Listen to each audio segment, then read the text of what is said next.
महाराष्ट्र राज्य जीवनोन्नति अभियानांतर्गत कार्यरत प्रेरिकाओं का पिछले 12 महीनों से वेतन नहीं दिया गया। परिणामवश उन पर भूखमरी की नौबत आई।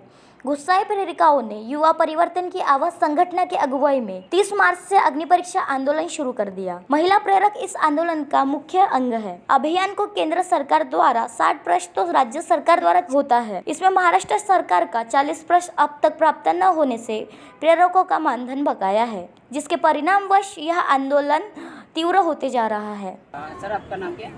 मेरा नाम निहाल पांडे है। युवा परिवर्तन की आवाज़ सामाजिक संगठन का मैं संस्थापक अध्यक्ष हूँ। ये जो महिलाओं का आंदोलन हमने संविधान चौक लेके आए हैं, दिनांक 30 तारीख से आंदोलन चालू हुआ है। ये आंदोलन का उद्देश्य है कि ये प्रेरिका जो है ग्रामीण भाग में बचत गट बनाने वाली ये महिला है, इनका मानधन सिर्फ 3000 रुपये महीना है और वो भी सिर्फ 3000 रुपये इनका पिछले 11-12 महीनों से मानधन थकित है। ये महिलाओं के ऊपर उपासमारी की कुपोषण करने का समय आ गया है। इनकी ये ग्रामीण भाग से महिला बिलोंग करती, इनकी आर्थिक परिस्थिति एकदम नाजुक है। इनकी घर की परिस्थिति, एक तरफ कोविड का जो फटकार थी वो भी जनता को अच्छी लगी है, उसके बाद में ये महिलाओं की ऐसी परिस्थिति, तो ये सरकार इनके तरफ ध्यान नहीं दे रही। इसका निषेध करने के लिए हम आए हैं। ये अभियान में 60% जो निधि रहता है, फंड रहता है, वो केंद्र सरकार देती है और 40% फंड ये महाराष्ट्र गवर्नमेंट देती है। केंद्र का पैसा आ चुका है ऐसा वर्धा जिलाधिकारी ने हमको बताया, पर राज्य सरकार का पैसा आया नहीं, इसलिए इनका मानधन थकित है। हमारा बोलना है कि जब ये अभियान के मुख्य घटक ये महिलाएं फ्रंटलाइन वर्कर करके महिला काम करते, कोविड में भी इन्होंने काम किए हैं, तो ये महिलाओं को जब केंद्र का पैसा जब प्राप्त हुआ था हमारे जिले को, तब इनका फूल की एक पंखुड़ी करके इनका कुछ महीने का मानधन क्यों नहीं हमारे जिला प्रशासन ने अदा किया? तो ये सरासर अन्याय है। बड़े अधिकारियों ने अपना पेमेंट बराबर महीने के महीना हो रहा है और ये जो छोटे बेचारे गरीब लोग हैं जो कभी आवाज उठाते नहीं, जो संगठित होते नहीं, ये बेचारों का पेमेंट मानधन इतने सालों से इन्होंने 1 साल से करीब ये 31 मार्च को 1 साल पूरा हो जाएगा थकित रखा है। ये निंदनीय है। इसका निषेध करने के लिए हम नागपुर यहाँ पे आए हैं। जब वर्धा जिलाधिकारी और जिला प्रशासन ने हमको कोऑपरेट नहीं किया और उनसे हमारी मांगनी पूरी नहीं हुई, तो हमारी मांगनियां बहुत छोटी छोटी है कि इनका थकित जो 11-12 महीने का मानधन है वो तत्काल किया जाए। जो इनका मानधन है थेट इनके खाते में जमा होने को ना, इनको जब भी अभियान के काम से बाहर जाते हैं तो इनको आरोग्य की बीमा की सुविधा मिलने को ना, इनको एक छोटा सा आई कार्ड मिलने को ना, इनको एक ड्रेस कोड मिलने को ना, एक इनको पहचान मिलने को ना कि भाई ये काम जो कर रहे उसका इनको एक ओळख पत्र करके सरकार ने देने को ना, यही हमारी मांगनी है। अगर सरकार जल्दी से जल्दी हमारे ये आंदोलन की दखल लेती नहीं तो हम सरकार को एक बात बताते कि हम विरोध करने सरकार का है नहीं, ये आंदोलन पूरी तरह सामाजिक है, पूरी तरह गरीबों के हक का है। अगर करी नहीं तो ये महाविकास आघाड़ी को हम पंचर गाड़ी नाम देंगे, ऐसा हम यहाँ से इशारा देते हैं। धन्यवाद जी। JKV न्यूज से मैं रविंद्र डोंगरे। प्रेरिका का आंदोलन शुरू यहाँ पे। मैं ज्योति नरेंद्र बात भीलवाड़ा से बोल रही हूँ, आरबी जिले से।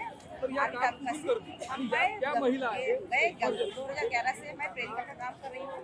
2011 में हमारा 2200 मानधन था, तो हमारे को 1-1.5 साल में मानधन भी गया 2200 रुपये, वो हमारे खाते में जमा होता था। लेकिन उसके बाद जब से कोरोना आ गया, उससे हमारा मानधन हमारे ग्राम सभा में जमा होने लगा, तो वहाँ से हमारे को तकलीफ होने लगी, क्योंकि वो अध्यक्ष जो रहते हैं वो हमारे को टाइम पे नहीं देते मानधन। वो भी हमारा मानधन 12-12 महीने 9 महीने नहीं आता, क्योंकि अभियान के पास हमारे लिए पैसा नहीं रहता। सब ऊपर के जो रहते वरिष्ठ अधिकारी उनका लिए पैसा रहता है अभियान के लिए, अभियान के पास उनका पेमेंट महीने के महीने में हो जाता, लेकिन हमारे लिए पैसा नहीं रहता। अभी भी 9 महीने से 10 महीने से हमारा मानधन नहीं हो गया। मैं प्रवीण जी राउत, केंद्रीय ग्राम सभा अध्यक्ष तथा पुलिस नागरिक समन्वय समिति प्रधान समन्वय। आज ये जो आप यहाँ महिला देख रहे हैं, तो ये महिला बचत गट, यानी सरकार और केंद्र सरकार रहे, राज्य सरकार रहे, उनकी जो भी योजना होती है वो योजना को तह तक, यानी ये देश का आखिरी जो मूलभूत घटक है वो गांव में रहता है या वार्ड में रहता है, वो नागरिक है। जो नागरिक को डॉक्टर बाबा साहब ने संविधान अर्पण किया, जो नागरिक को राष्ट्रसंत तुकडोजी महाराज ने अपनी ग्राम गीता अर्पण की, तो वो ये घटक है, वो ये महिला शक्ति है। ये वही महिला शक्ति है जिनमें से सावित्रीबाई फुले से लेके तो झांसी की रानी निर्माण हुई है। लेकिन ये जब समाज के लिए शासन का कार्य कर रही है, शासकीय कार्य कर रही है, शासन की जो भी योजना है, अब इनके तरफ बचत गट फॉर्मेशन, गरीबी निर्मूलन, ये सब कार्यक्रम है। और लेकिन इनका जो मानधन निर्धारित किया गया वो मात्र 3000 रुपये मानधन। आप बताइए, एक सफाई कर्मचारी का एक दिन का पगार 1000 रुपये के दरमियान आता है, एक दिन का, एक दिन सफाई कर्मचारी का अगर शहर में एक दिन का पगार 1000 रुपये आता है, तो ये महिलाओं को 30 दिन काम करने के बाद 3,000 रुपये मात्र मानधन मिलता है। क्या सच में ये जायज है? तो शासन सरकार ने, केंद्र सरकार रहे, राज्य सरकार रहे, प्रशासकीय अधिकारी रहे, तो इन्होंने ये ध्यान में लेना चाहिए कि आप जो एसी में बैठ के योजना तैयार करते हो, वो एसी में बैठ के तैयार की हुई योजना घर तक पहुंचाने वाली ये महिला है, तो उनके लिए मात्र 3,000 मानधन, और वो भी आप इनके अकाउंट में ना डालते हुए संबंधित संस्था है उनके अकाउंट पे डालते हो, वो संस्था की तरफ से इनको लेना पड़ता है।